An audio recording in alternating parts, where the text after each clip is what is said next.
مدینہ منورہ میں چونکہ یہ صورت نازل ہوئی ہے تو قتال کا حکم آ جانے کے بعد منافقین کا کیا رویہ ہوا کرتا تھا قتال کی آیات سے متعلق، اس بارے میں گفتگو پہلے ہو چکی ہے۔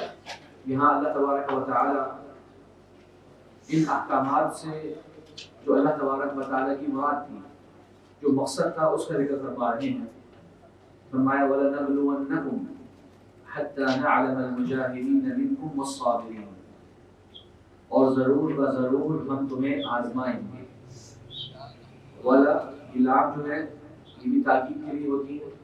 اور نون کی جب تشدید آتی ہے وَلَنَبْلُوَنَّكُمْ تو یہ بھی تاکید کے لیے ہوتی ہے کہ ضرور ہم تمہیں اس دنیا میں آزمائیں گے۔ تو آزمائش جو ہے یہ اس دنیا کی لازمی شے ہے، دنیا کا لازمی حصہ ہے۔ اس لیے آزمائش اللہ حَتَّى نَعْلَمَ الْمُجَاهِدِينَ مِنْكُمْ وَالصَّابِرِينَ، تاکہ ہم جان لیں، ظاہر ہو جائے کون ہیں جو کہ اللہ تبارک و تعالیٰ کی راہ میں، حق کی راہ میں جدوجہد کرنے والے ہیں، اللہ تبارک و تعالیٰ کے سارے احکامات کو تسلیم کرنے والے ہیں، ان پر بقدر استطاعت عمل کرنے والے ہیں، اور کون ہیں جو ان پر صبر کرنے والے ہیں۔ ایسے لوگوں کو اللہ تبارک و تعالیٰ تاکہ پہچان لے کہ یہ وہ کتنی لوگ ہیں جن سے اللہ تبارک و تعالیٰ راضی ہے، جو اس آزمائش میں کامیاب ہونے والے لوگ ہوں گے، تاکہ اللہ تبارک و تعالیٰ ان کو پہچان لے۔ اور یہ آزمائش کی آیات قرآن میں جگہ جگہ آئی ہیں۔ الذی خلق الموت والحیات لیبلوکم ایکم احسن عملا، اس نے زندگی اور موت کو بنایا، تمہیں زندہ بھی کرتا ہے، تمہیں موت بھی دیتا ہے۔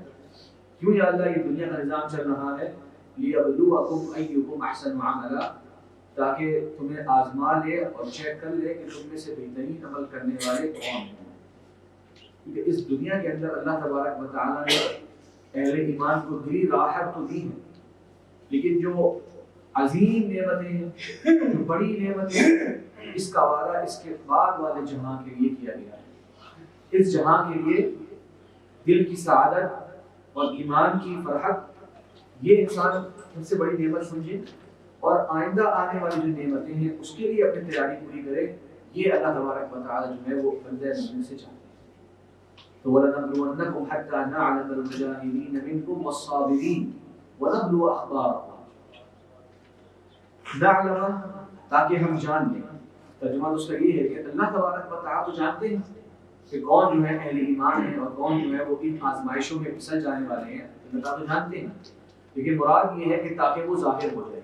تاکہ تمہارے بھی علم میں وہ لوگ آ جائیں کہ کون ہے کامیاب اور بہترین لوگ۔ وَنَبْلُوَ أَخْبَارَكُمْ، اور ہم تمہارے اخبار، تمہارے احوال، تمہارے معاملات کو اچھی طرح ظاہر کر دیں گے۔ تو تمہارے ظاہری عمل بھی جو ہے لوگوں کے سامنے آ جائیں گے، اس میں جہاد ہے،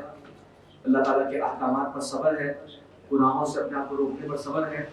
آزمائش پہ اللہ تبارک و تعالیٰ کی صبر ہے، یہ ظاہری اعمال یہ جو ہے لوگوں کے سامنے آ جائیں گے۔ وَنَبْلُوَ أَخْبَارَكُمْ، اور تمہارے جو باطنی اعمال ہیں، جو تمہارے احوال ہیں دلوں کے، وہ بھی جو ہے وہ سامنے آ جائیں گے۔ ظاہری اور باطنی دونوں اعمال کی جو ہے وہ آزمائش اللہ تبارک و تعالیٰ دنیا میں فرما دیتا ہے۔ اور یہ بہت سوچنے کا مقام ہے۔ بہت سے ایسے موقع آتے ہیں انسان پر، کچھ محفلوں میں ہم بیٹھتے ہیں تو آپ وہاں دیکھیں گے کہ اگر کوئی ظاہری نیک بہت سارے اعمال کا ذکر ہو تو بہت سے لوگ اس کی تعریف بھی کریں گے۔ آپ کو نظر آئے گا کہ وہ لوگ نماز پڑھنے والے ہیں مثال کے طور پہ، روزہ رکھنے والے ہیں مثال کے طور پہ، اور کچھ عبادات کو انجام دینے والے لوگ ہیں۔ لیکن اگر کوئی اسلام کا ایسا حکم آتا ہے جہاں پہ کوئی آزمائش اس میں آ جاتی ہے، جہاں پہ کوئی ایسی بات ہوتی ہے جو ان کے ماحول اور ان کے مزاج سے مختلف ہوتی ہے، تو فوراً سے کہتے ہیں یہ بات ہمارے سامنے نہیں آتی، یہ بات جو ہے وہ لگتا ہے کہ ٹھیک ہو، اتنی سختی ہے وہ اسلام کے اندر میرے خیال سے نہیں ہے۔ اس طرح سے جو ہے وہ اپنی مزاج سے جو ہے وہ دین کو سمجھنے کی کوشش کرتے ہیں۔ یہ ہے وہ آزمائش کہ اللہ تبارک و تعالیٰ ان کے معاملات کو ظاہر فرما دے گا تاکہ سب لوگ جان لیں کون ہیں جو نیک بندے ہیں اور کون ہیں جو ان کے دلوں میں کھوٹ۔ پھر اللہ تبارک و تعالیٰ نے اہل کفر کا ذکر فرمایا، ان الذین کفروا وصدوا عن سبیل اللہ، بے شک وہ لوگ جنہوں نے کفر کیا اور اللہ کی راہ سے لوگوں کو روکا، وشاقوا الرسول، اور نبی صلی اللہ علیہ وسلم کی سخت مخالفت کی، ان کے سامنے آ کے ایک طرح سے ان کے ہدف کے سامنے دیوار بن کے بیٹھ گئے، من بعد ما تبین لهم الهدى، اس بات کے بعد جبکہ ان پر ہدایت واضح ہو چکی تھی۔ تو یہ کفر کے بھی مراتب ہیں۔ کچھ کفار ایسے ہیں جن کو ایمان کی دعوت پہنچی ہی نہیں، ان کا معاملہ مختلف ہے۔ کچھ کفار ایسے ہیں جن تک ایمان کی دعوت تو پہنچی نہیں، انہوں نے اس کا انکار کر دیا لیکن وہ اپنی زندگی میں مگن ہیں۔ کچھ کفار ایسے ہیں جو کہ وصدوا عن سبیل اللہ، کفر کے اونچے درجے پر ہے کہ نہ صرف یہ کہ خود اللہ پر ایمان نہیں لاتے، رسول پر ایمان نہیں لاتے، بلکہ دوسروں کو بھی اللہ کی راہ سے روکتے ہیں۔ وشاق اور رسول اور نبی صلی اللہ علیہ وسلم کی مخالفت میں بھی جو ہے وہ ہمیشہ آگے آگے ہوتے ہیں۔ تو یہ لوگ جو ہیں یہ کفر کے اونچے ترین درجے والے ہیں۔ اور بعض مفسرین نے کہا کہ من بعد ما تبین لهم الهدى سے مراد یہ ہے کہ جب ان کو واضح ہو گیا کہ حق دین کیا ہے، اس سے مراد یہ نہیں اہل کتاب، کیونکہ آپ قرآن میں جگہ جگہ ذکر آیا کہ یہ نبی صلی اللہ علیہ وسلم کی باتیں جانتے تھے۔ نبی صلی اللہ علیہ وسلم کا ذکر جو ہے محرف شدہ تورات کے اندر بھی جو ہے موجود ہے۔ یہ طرف سے ایک شخص آئے گا، کھجوروں والی زمین سے ایک شخص آئے گا، آج کی بھی جو ان کی تورات کی محرف شدہ باتیں ہیں اس تک بھی جو ہے یہ الفاظ جو ہے ان کے اوپر حجت کے طور پر موجود ہیں۔ تو کہا کہ من بعد ما تبین لهم الهدى، جب واضح ہو گیا ان کو کہ ہدایت کیا ہے، گویا کہ یہ اہل کتاب ہے جن پر حق واضح ہو چکا تھا، جنہوں نے ضد اور عناد کی وجہ سے نبی صلی اللہ علیہ وسلم پر ایمان لے کر نہیں آئے اور اہل ایمان کے ساتھ دشمنی کا اعلان کیا۔ تو اللہ تبارک و تعالیٰ ان کے بارے میں کیا فرما رہے ہیں؟ اہل ایمان کو تسلی دیتے ہوئے نہیں یضر اللہ شیئا، ان کا کفر، ان کا حق سے اعراض کرنا، ان کا حق کی راہ میں روئے اٹکانا، ان کا مسلمانوں کو تکلیف پہنچانا، اللہ تبارک و تعالیٰ کو یہ ہرگز کسی قسم کا نقصان نہیں پہنچا سکتے۔ وَسَيُحْبِطُ أَعْمَالَهُمْ، اس اعراض کی وجہ سے، اس دشمنی کی وجہ سے حق کی، اللہ تعالیٰ ان کے تمام اعمال کو برباد کرنا۔ تو اگر تمہیں ان کی دنیا میں کچھ ایسے اعمال نظر آ بھی رہے ہیں جس سے تم متاثر ہوتے ہو، جس سے تم ان سے مرعوب ہوتے ہو کہ بھئی فلاں بھی اچھا کام ہو رہا ہے، فلاں بھی چیریٹی یہ کام ہو رہا ہے، فلاں بھائی یہ کام ہو رہے ہیں، جب کفر ہے اور اللہ کی راہ سے اعراض ہے، قیامت کے دن یہ سارے کے سارے اعمال ان کے کسی کام نہیں آئیں گے۔ اللہ تبارک و تعالیٰ ان اعمال کو ضائع فرما دے۔ اور یہ آیت کے سورت کی شروع میں بھی آپ نے پڑھا الذین کفروا وصدوا عن سبیل اللہ اضل اعمالهم، سورت کا آغاز ہی اس الفاظ سے ہوا کہ جنہوں نے کفر کیا اور اللہ کی راہ سے لوگوں کو روکتے رہے، اللہ تبارک ان کے اعمال کو ضائع فرما دے۔ تو وہی بات دوبارہ سے سورت کے اختتام کی طرف جو بڑھ رہے ہیں، فرمایا وَسَيُحْبِطُ أَعْمَالَهُمْ، یاد رکھو ان کے سارے اعمال جو ہیں برباد ہو گئے۔ تو آپ نے فرمایا وَقَدِمْنَا إِلَىٰ مَا عَمِلُوا مِنْ عَمَلٍ فَجَعَلْنَاهُ هَبَاءً مَنْثُورًا، کہ ان کے جتنے بھی اعمال تھے کفر والوں کے، ہم قیامت کے دن ان کو رائی کے دانے کی طرح سے جو ہے بکھر جائیں، کسی کام کے نہیں آئے۔ یہ اہل ایمان کو تسلی۔ پھر فرمایا اہل ایمان کو مخاطب کر کے یا ایھا الذین آمنوا اطیعوا اللہ واطیعوا الرسول ولا تبطلوا اعمالکم، ان کے اعمال تو اللہ تعالیٰ برباد کر دے گا، لیکن اے ایمان والوں اللہ تبارک و تعالیٰ کی اطاعت کرو، جو تعلیمات تمہیں دی جا رہی ہیں ان کو تسلیم کرو، ان کا قبول کرو، جس طرح کا عمل اس کا تقاضا تم سے کیا جا رہا ہے ان احکامات کے اندر، اس طرح سے عمل کو انجام دو۔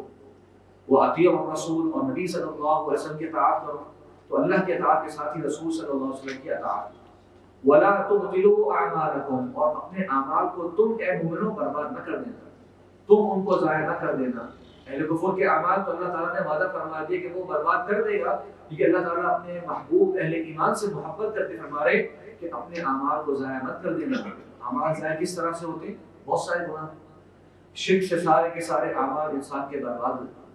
ریاکاری سے، لوگوں کو دکھلاوے سے انسان کا عمل جو ہے وہ برباد ہو جاتا ہے۔ کسی کو نیکی کرنے کے بعد احسان جتلانے سے،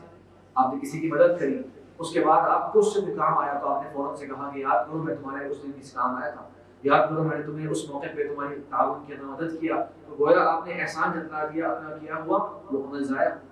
تو شیطان کی کوشش ہے کہ اہل ایمان جو ہے وہ دین کی طرف نہ آئے، بندے جو ہیں وہ اعمال کی طرف نہ آئے،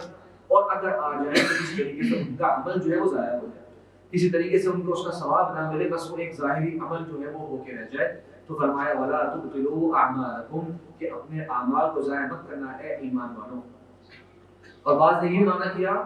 کہ اگر تم اللہ کی اطاعت اور رسول صلی اللہ علیہ وسلم کی اطاعت نہیں کرو گے تو گویا تمہارے اعمال جو ہیں وہ ضائع ہو جائیں۔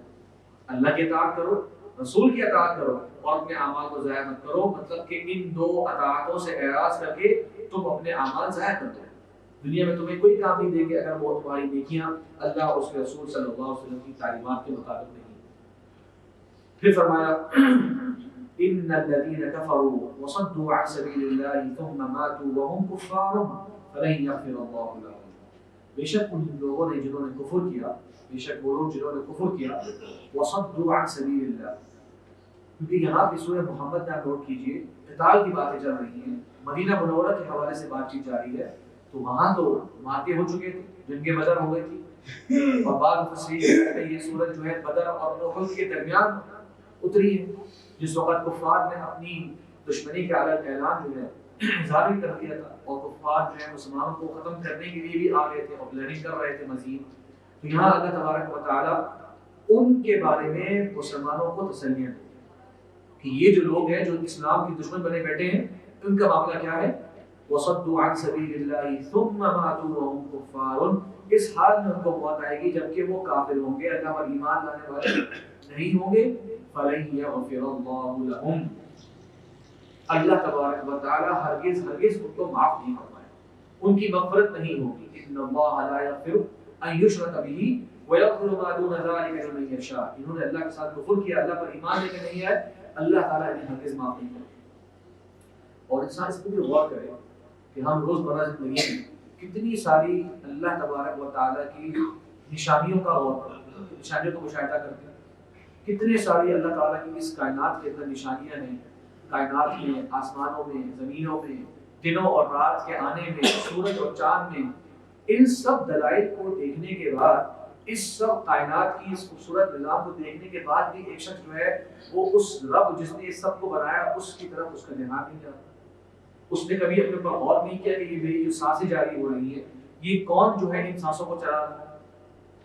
میرے جسم کے اندر جو اتنے سارے فنکشن ایک ساتھ کام کر رہے ہیں، میری مرضی کے بغیر کام کر رہے ہیں، کس طرح سے یہ سب کچھ جو ہے وہ خود بخود کام ہو،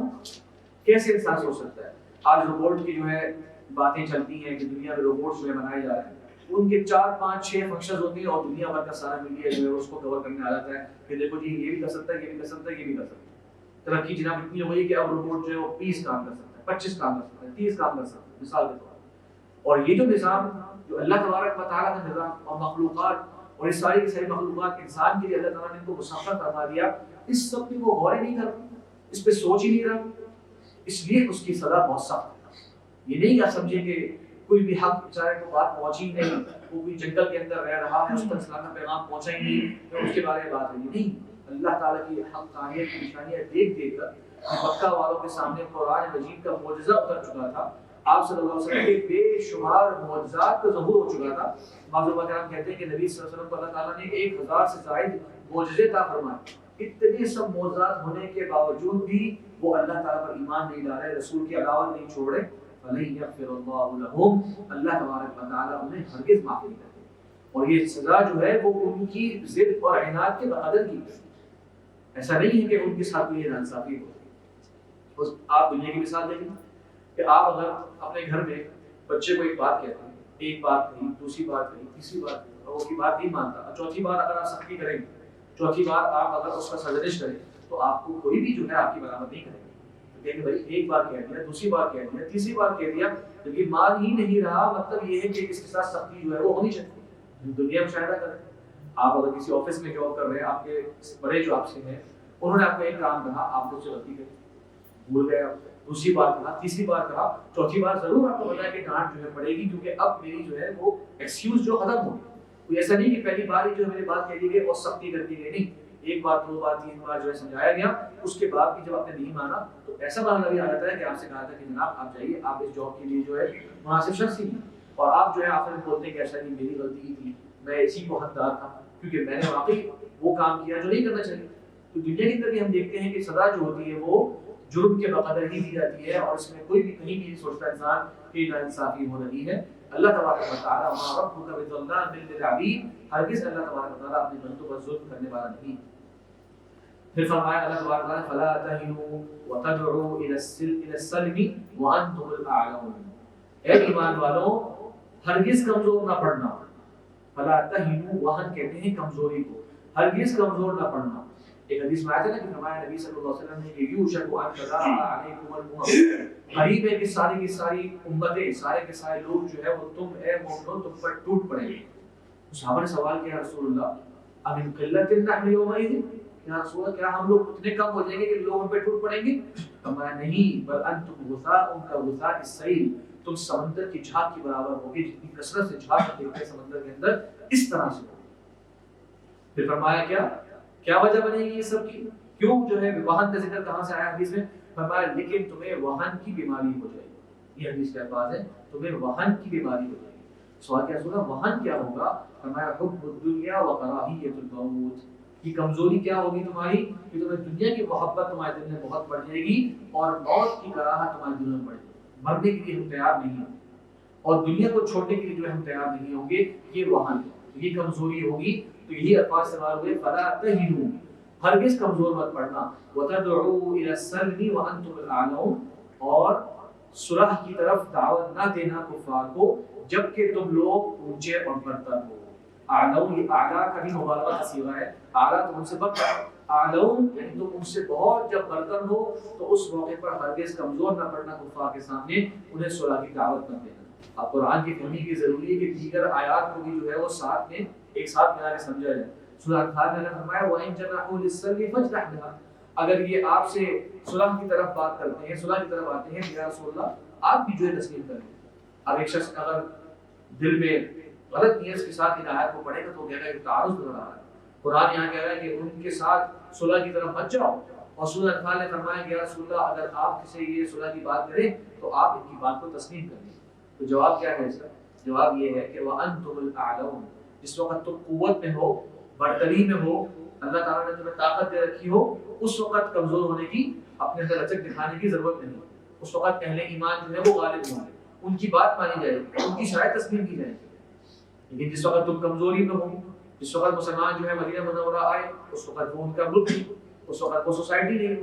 اس وقت وہاں پہ دیگر اقوام آباد تھی، تو ان کے ساتھ بھی صلح کرنی پڑے، ان کے ساتھ میں معاہدے کرنے پڑے. تو ہر کنڈیشن کے حساب سے جو ہے وہ الگ الگ اسلام کے اندر یہ حکم ہے. فلا تہنوا وتدعوا الى السلم وانتم الاعلون. پھر اللہ تعالیٰ نے مسلمان کو مزید حوصلہ دیا واللہ معکم ولن یترکم اعمالکم، اور اللہ تعالیٰ تمہارے ساتھ ہے اے مومنوں، اور تمہارے اعمال کو ہرگز جو ہے وہ ضائع نہیں فرمائے گا.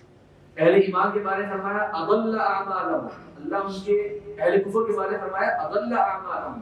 ان کے اعمال اللہ تعالیٰ برباد کر دے گا. وَسَيُحْبِطُ أَعْمَالَهُمْ، ان کے اعمال بالکل ضائع فرما دے گا. اس کے مقابل میں اہل ایمان کا کس طرح تعالیٰ اکرام فرمائے گا وَلَن يَتِرَكُمْ أَعْمَالَكُمْ، تمہارے اعمال میں کوئی کمی اللہ تبارک و تعالیٰ ہونے نہیں دے گا. تمہارا دین کی محفل میں آنا، تمہارا نمازیں پڑھنا، تمہارا اللہ کی راہ میں خرچ کرنا، تمہارا مسلمانوں کی جذبات، مسلمانوں کی حمیت، مسلمانوں کی ساتھ دینے کے بارے میں دل میں جذبہ پیدا ہونا، اور کفر اور اہل کفر کے بارے میں نفرت تمہارے دل میں آنا، یہ چھوٹے چھوٹے جو اعمال جو تمہارے دل کے خیالات بھی تھے، اگر یہ نیک تھے، اللہ تعالیٰ کو راضی کرنے والے تھے، اللہ تعالیٰ انہیں ضائع نہیں فرمائے گا. اللہ تعالیٰ نے ان سب کو نوٹ کر رکھا. فَمَن يَعْمَلْ مِثْقَالَ ذَرَّةٍ خَيْرًا يَرَهُ وَمَن يَعْمَلْ مِثْقَالَ ذَرَّةٍ شَرًّا يَرَهُ. ذرہ برابر بھی نیکی کی ہے، قیامت کے دن انسان کو دیکھ لے گا اور اس کی آنکھیں ٹھنڈی ہو جائے گی. کتنی ساری نیکیاں ایسی ہوگی جہاں انسان سوچ رہا ہوگا کہ میں نے تو یاد بھی نہیں میں نے ایک عمل کیا، لیکن اللہ تبارک و تعالیٰ کے علم ہے اور اللہ تبارک و تعالیٰ پورا کا پورا بدلہ جو ہے وہ عطا فرمائیں گے. پھر فرمایا کہ یہ سب قتال کی باتیں ہو گئی، جہاد کی باتیں ہو گئی، عزیمت کی باتیں ہو گئی. اب یہ بھی ایک نیا پہلو سن لو، انما الحیات الدنیا لعب و لہو، دنیا جس کی خاطر ان تمام احکامات سے انسان ناگواری کا اظہار کرتا ہے، اس میں سست پڑ جاتا ہے. ایمان اور منافقین کے درمیان تمیز جو اور فرق جو ہے وہ ہو گیا، یہ دنیا کی وجہ سے ہے. یہ دنیا کی محبت جس نے غالب کر لی، اس نے کفر کی راہ کو اپنا لی. دنیا کی محبت غالب آ گئی، نبی صلی اللہ علیہ وسلم کی اطاعت سے اعراض کر لی کہ بھائی اطاعت کرنی پڑے گی، تمہیں تو مارک میں جانا پڑے گا. اطاعت کر لی نبی صلی اللہ علیہ وسلم کی، تو جنگیں لڑنی پڑے گی. جنگ احد کا واقعہ دیکھیے، 1000 مسلمان جاتے ہیں، 300 جو ہے وہ مارکے کے جگہ سے جانے سے تھوڑا سا پہلے جو ہے وہ پلٹ کر آ جاتے ہیں. عبداللہ بن ابی کی کہنے لگے کہ میری بات نہیں مانی گئی، میرا مشورہ نہیں مانا گیا، ہم جو ہے وہ آپ کے ساتھ شریک نہیں. دشمن آ رہا ہے دوسرے ملک سے حملہ کرنے کے لیے، ان کی تعداد 3000 ہے. ایک صحابی کی اہمیت ہے، لیکن اس موقع پر چھوڑ کے چلے جاتے ہیں. کیوں؟ دنیا کی محبت. دنیا کی حرص، دنیا کی رغبت. آج ہم بھی سوچیں کہ کتنی ساری اسلام کی فرائض اور کتنے سارے اسلام کی تعلیمات کو جو ہے وہ ہم دنیا کی محبت کی وجہ سے چھوڑ دیں. بہت سے لوگ ہو سکتا ہے نماز کی طرف نہ جا رہے ہوں کہ یار اس سے میری کوئی میٹنگ جو ہے متاثر ہو، اس سے میری جو ہے وہ کاروبار متاثر ہوتا ہے. بہت سے لوگ ایسے بھی اور یہ نہیں سوچ رہے ہیں کہ اس کاروبار میں برکت دینے والی ذات اللہ تبارک و تعالیٰ کی، اور نقصان جو اس کے اندر ہوتا ہے وہ بھی اللہ کی مرضی سے ہی ہوتا ہے. گزشتہ دنوں ایک صاحب کا سوال آیا اور میں بہت تعجب کیا اس سوال سے. انہوں نے سوال یہ کیا کہ میں جو ہوں مختلف کاروبار میں اپنا پیسہ جو ہے وہ لگاتا ہوں اور ہر کام کرنے سے پہلے میں استخارہ کر لیتا ہوں. تو ایک اور میں نے ابھی قریب میں ایک بزنس شروع کیا ہے اور اس کو میں نے استخارہ کرنے کے بعد ہی کیا ہے، لیکن اس کاروبار میں جو ہے مجھے منافع نہیں ہو رہا، مجھے نقصان ہو رہا ہے. جبکہ میں نے جب استخارہ کیا تو میرا دل جو تھا وہ اس کا برابر تھا کہ گویا کہ یہ کام ٹھیک ہوگا. تو یہ کیسے ہو سکتا ہے کہ جب میں نے استخارہ کر لیا تو اس میں نقصان ہوگا؟ یہ کا سوال آپ غور کریں اس بات کے اوپر. یعنی یہ تو گویا آپ ایسا کہنا چاہ رہے ہیں کہ تجارت جو ہے وہ 2+2 4، یعنی کہ اگر میں نے استخارہ کر لیا، دنیا کے تمام مسلمانوں کے لیے یہ حکم آ گیا اسلام میں کہ بس استخارہ کر لو اور اگر تمہارا دل اس طرف راغب ہو جائے تو اس کام میں 100% منافع ہونا. میں نے کہا تو دنیا کے سارے مسلمان سب سے بڑے تاجر ہوتے ہیں. دنیا میں کوئی مسلمان تاجر جو ہے وہ کبھی بھی نقصان میں گھاٹے جاتا ہی نہیں. یہ کیسا عجیب سا ہم نے جو ہے وہ اپنی مرضی کا جو ہے وہ اسلام کو جو ہے اپنے تابع کر لیا کہ بھائی چونکہ میں نے استخارہ کر لیا تو اب مجھے جو ہے وہ منافع ہی ہونا چاہیے. اس میں نقصان، میں نے کہا آپ اللہ کا بہت شکر ادا کریں کہ آپ کے اگر 10-12 جو تک کاروبار تھے اس میں آپ کو نقصان نہیں ہوا تھا. یہ تو اللہ کا بہت بڑا کرم تھا. اور اگر 11 میں ہو گیا تو یہ بہت بڑا موقع ہے اللہ کے سامنے عاجزی اختیار کرنے کا، اللہ کے سامنے توبہ کرنے کا، اللہ سے رجوع کرنے کا. کیا پتہ کون سی گناہ کی وجہ سے یہ ہوا ہو، اللہ تعالیٰ کی طرف سے آزمائش آئی ہے. فَأَمَّا الْإِنسَانُ إِذَا مَا ابْتَلَاهُ رَبُّهُ،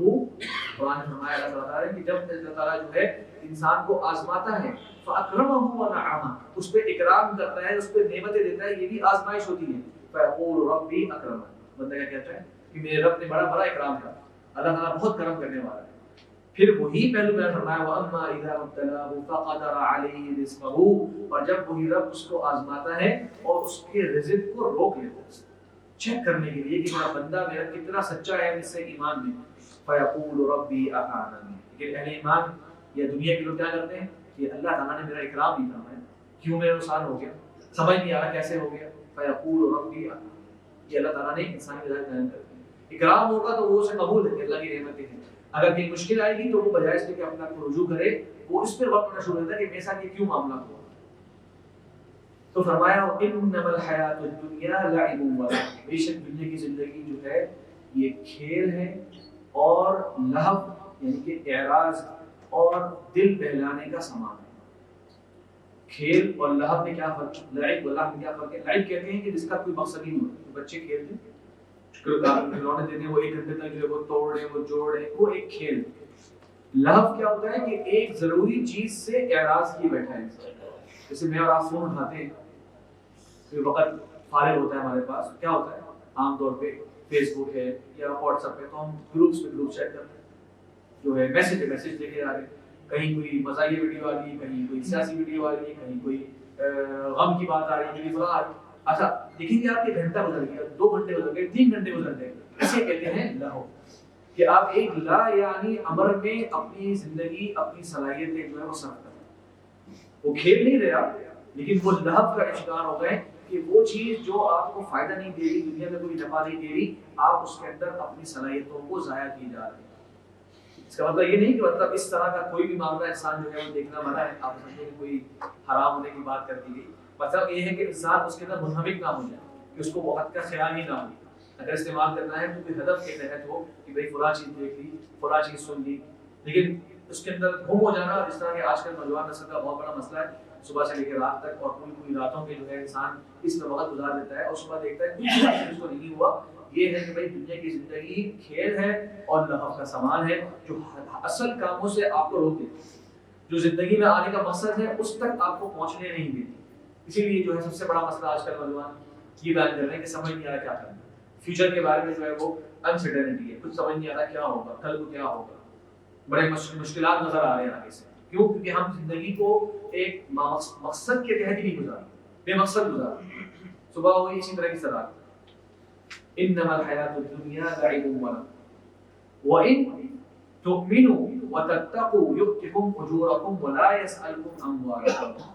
لیکن اس دنیا کو بھی اچھا بنانے کے لیے تمہیں کیا کرنا پڑے گا کہ اگر تم ایمان والے بن جاؤ اور اللہ سے ڈرنے والے بن جاؤ، یؤتکم اجورکم، اللہ تعالیٰ تمہیں پورا کا پورا اجر تمہیں عطا فرمائے گا. یہ بہت بڑی اہل ایمان کے لیے نیکی کی رغبت ہے اور بہت بڑی تسلی ہے. کیسے اللہ تعالیٰ بار بار وعدہ فرما رہے ہیں تمہارے اعمال جو ہیں وہ اللہ تعالیٰ کم نہیں فرمائے گا، تمہیں پورا کا پورا جو ہے عطا کرے گا اجر تمہارا، اگر تم ایمان والے ہو جاؤ، اگر تم تقوی والے ہو جاؤ. وَلَا يَسْأَلْكُمْ أَمْوَالَكُمْ، اور اللہ تعالیٰ تم سے تمہارا مال نہیں مانگتا. اللہ تعالیٰ تم سے تمہارا مال کا سوال نہیں کرتا. آپ یہ نہیں کہیں کہ اللہ ہم لوگ ایمان والے ہو جائیں گے، تقوی والے ہو جائیں گے، کہ اللہ اس کا فائدہ کسے ہوگا؟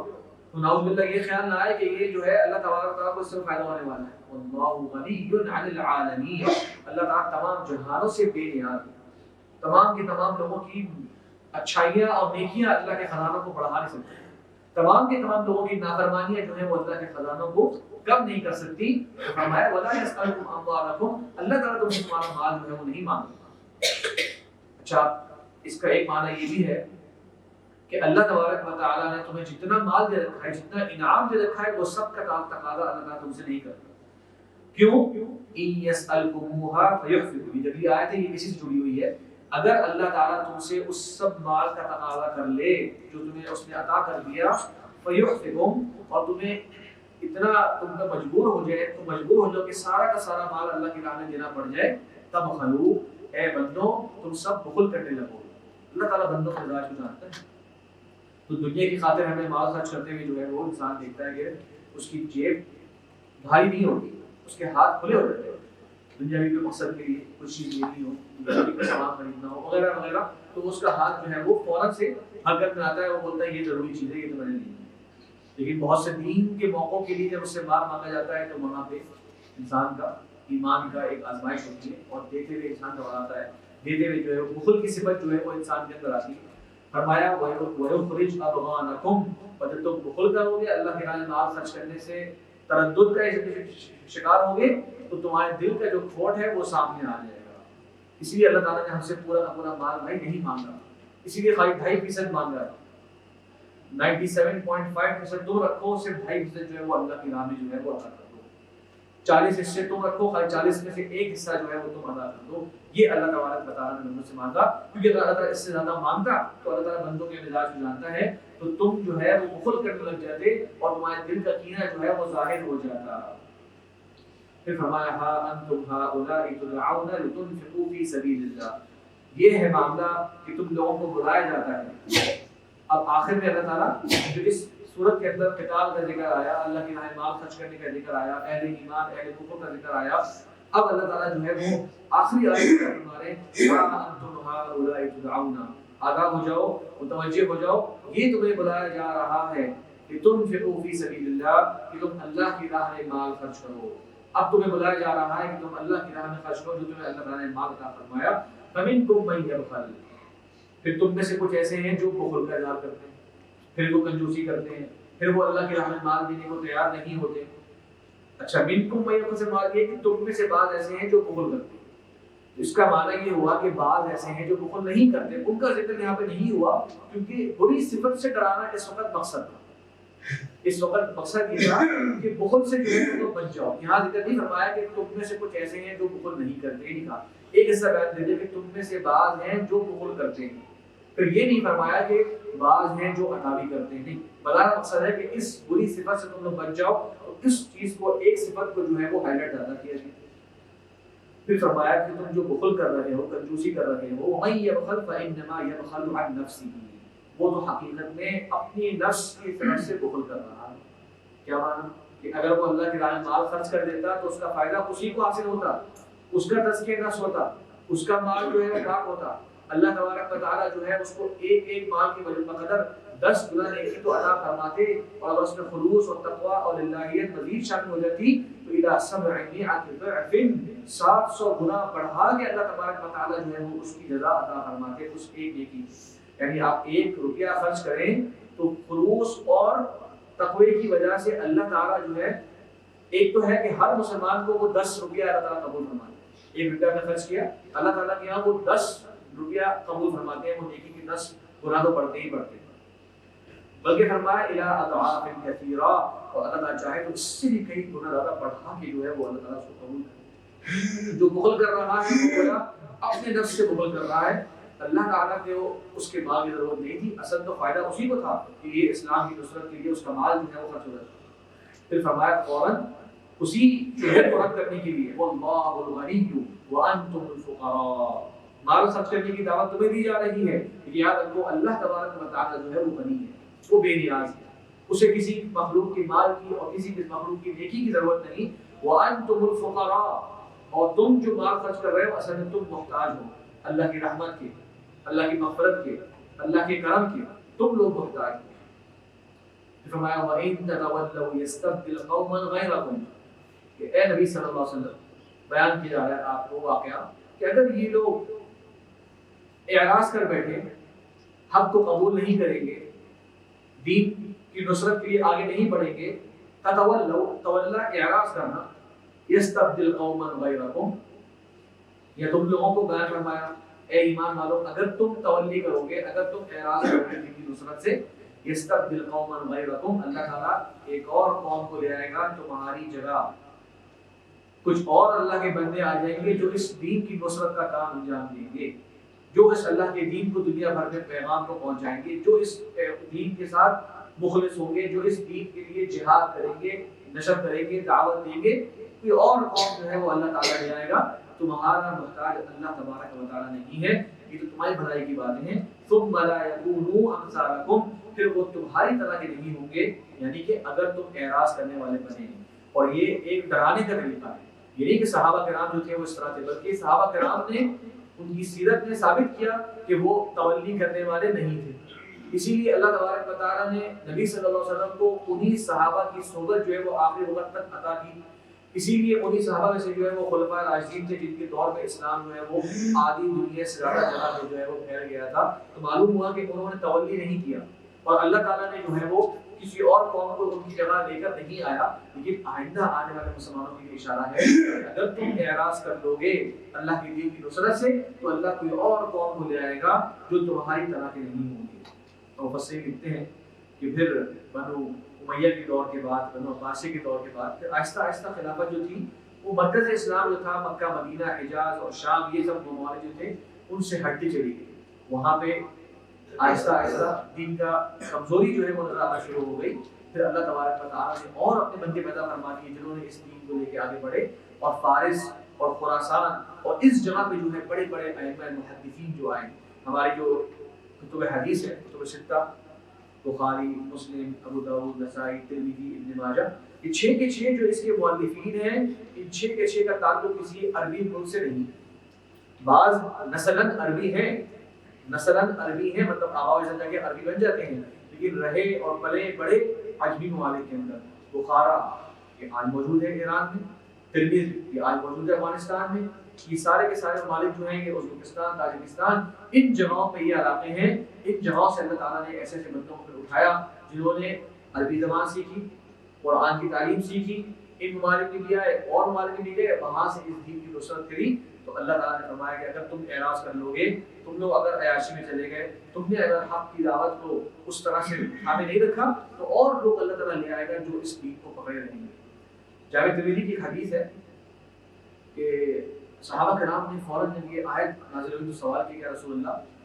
اور کون اللہ تعالیٰ جو ہے ہمارے دعوت کرائے گا اس دین کو سنبھالنے والا، کون ہوگا جو اس دین کی نصرت کرے گا ہمارے علاوہ؟ تو نبی صلی اللہ علیہ وسلم نے، حضرت سلمان فارسی رضی اللہ عنہ موجود تھے، آپ صلی اللہ علیہ وسلم نے ان کی ٹانگ پر جو ہے ہاتھ مارا اور کہا کہ یہ اور ان کی قوم، یعنی کہ وہ آئے تھے فارس سے، فارس ہی یہ علاقے تھے، خراسان اور سارے کے سارے یہ بہت بڑا رقبہ ہوا کرتا تھا، کہ یہ اور ان کی قوم۔ فرمایا آپ صلی اللہ علیہ وسلم نے کہ اگر دین جو ہے وہ سریا ستارے کے پاس دین ہوتا تو کچھ فارس اور فارس کے لوگ جو ہے وہ جا کر اس کو حاصل کر لیتے۔ بتانا مقصد یہ تھا کہ وہ اتنے سچے ہوں گے دین کی طرف کے اندر کہ وہ دین کو کہیں بھی ہوگا اس کو حاصل کریں گے، اس کے اندر رفع رکھیں گے، اس میں خیر سکیں گے۔ تو یہ آیت ہے اور یہ سورت کا مقاصد میں سے مقصد ہے کہ اہل ایمان کا رویہ بیان ہوا، اہل کفر کے ساتھ کس طرح سے اللہ تبارک و تعالیٰ معاملہ فرمائیں گے وہ ذکر ہوا، اور پھر منافقین اور ان کی بیماریاں اور ان کا دین کے بارے میں طرح طرح کے اعراض کرنا، طرح طرح کے اعتراضات کرنا، اور آخر میں اللہ تبارک و تعالیٰ کی طرف سے جو ایمان والے ہیں ان کو نصیحتیں کی گئی کہ دنیا سے اعراض رکھیں، اللہ تعالیٰ کا تقوی اختیار کریں تاکہ اللہ تبارک و تعالیٰ ان سے راضی ہو، ان کو پورا پورا اجر دے، اور پھر دین کی نصرت کے لیے اپنا مال بھی خرچ کریں، جان بھی خرچ کریں، جس کے پاس جو جو وسائل ہیں وہ دین کی نصرت کے لیے لگائے گا، تب اس دنیا کے اندر وہ شخص کامیاب کہلائے گا۔ آخر میں ایک واقعہ سناتا ہوں آپ کو۔ امام مالک رحمہ اللہ جو مدینہ منورہ کے بہت بڑے امام ہیں، امام مالک امام دار الہجرہ، ان کے ایک دوست نے ان کو ایک مرتبہ خط لکھا، اور اس میں ان کو نصیحت کری کہ میں دیکھ رہا ہوں کہ آپ لوگوں کو پڑھنے پڑھانے میں مصروف رہتے ہیں، حدیث کی مجلسیں ہوتی رہتی ہیں، ان کی کتاب ہے موطا امام مالک، بہت مشہور حدیث کی کتاب ہے، اور یہ صحیح بخاری صحیح مسلم ان سب سے پہلے کی لکھی ہوئی کتاب ہے۔ 179 ہجری کو امام مالک کا انتقال ہو گیا، 179 ہجری دوسری صدی میں کا انتقال ہو چکا۔ تو خیر آپ جو ہے وہ مصروف رہتے ہیں حدیث کو لکھنے میں، حدیث کی نشر و اشاعت کرنے میں، تو آپ جو ہے کچھ وقت نکالیے عبادت کے لیے، آپ کچھ وقت نکالیے ذکر و اذکار کے لیے، آپ اپنے آپ کو منفرد رکھیے کہ جو ہے وہ عبادت میں مصروف رکھا کریں۔ تو یہ ان کی دوست نے کو نصیحت کری۔ تو امام مالک رحمہ اللہ نے جو جواب دیا اپنے دوست کو، وہ یہ کہا کہ میں دیکھتا ہوں کہ آپ کو اللہ تبارک و تعالیٰ نے عبادت کی محبت اور آپ کی انفرادی اعمال جو ہیں اس کے لیے آپ کے دل کو کھول دیا ہے، آپ میں زیادہ رغبت ہے، آپ میں زیادہ شوق ہے کہ آپ ذکر اذکار کر رہے ہیں، عبادات کر رہے ہیں، اور مجھے لگتا ہے کہ اللہ تبارک و تعالیٰ نے میرے لیے لوگوں کو علم سکھانے والی عبادت اس کا راہ کھول دی کہ میں لوگوں کو علم سکھا رہا ہوں، سنت کا تعلیم دے رہا ہوں، اور مجھے لگتا ہے، یہ الفاظ ہیں ان کے، مجھے لگتا ہے کہ جس عبادت میں میں مصروف ہوں وہ بھی کچھ کم نہیں ہے اس عبادت کے مقابلے میں جس میں تم مصروف ہو۔ یہ نہیں کہا کہ یہ مدد بالکل اس سے بہتر ہے، یہ نہیں کہا کہ مجھے لگتا ہے کہ یہ جس عبادت میں مصروف ہوں لوگوں کو علم سکھانے کی، یہ اس سے کم نہیں ہے جس میں تم مصروف ہو، ہم دونوں جو ہے وہ انشاءاللہ خیر پر ہیں، اللہ تعالیٰ ہماری عبادات قبول فرمائے۔ اس طرح کا جواب جو ہے انہوں نے دیا۔ اس سے علماء اخذ کرتے ہیں کہ ہر بندے کو کبھی کبھار کوئی خاص عبادت کی توفیق مل جائے، کوئی خاص نیکی جو ہے وہ اس کا دل اس کا زیادہ مائل ہو جاتا ہے، تو دین کی نصرت جو ہے وہ صرف مال کے ساتھ نہیں ہے، بلکہ وہ مختلف قسم کی ایسی عبادات، ایسے نیک اعمال انسان اسے کر سکتا ہے۔ کوئی تعلیم اس کے پاس ہے، کوئی ہنر اس کے پاس ہے، کوئی معاملے کی بہتر انداز سے کرنے کی پلاننگ جو ہے اس کو آتی ہے، کسی کمپنی کے اندر وہ اگر کچھ مارکیٹنگ کا کام کر چکا ہے تو مثال کے طور پہ کسی ادارے کے ساتھ اس طرح کا کام کر سکتا ہے۔ مختلف شعبوں کے ذریعے انسان جو ہے وہ دین کی خدمت کا کام کرے، ہر کوئی سوچے کہ میرے پاس کیا صلاحیت موجود ہے جس کے ذریعے میں اس دین اسلام کی نصرت کر سکتا ہوں۔ اللہ تبارک سے دعا ہے کہ اللہ تبارک و تعالیٰ ہمیں عمل کرنے کی توفیق عطا فرمائے۔ وآخر دعوانا ان الحمد للہ رب العالمین۔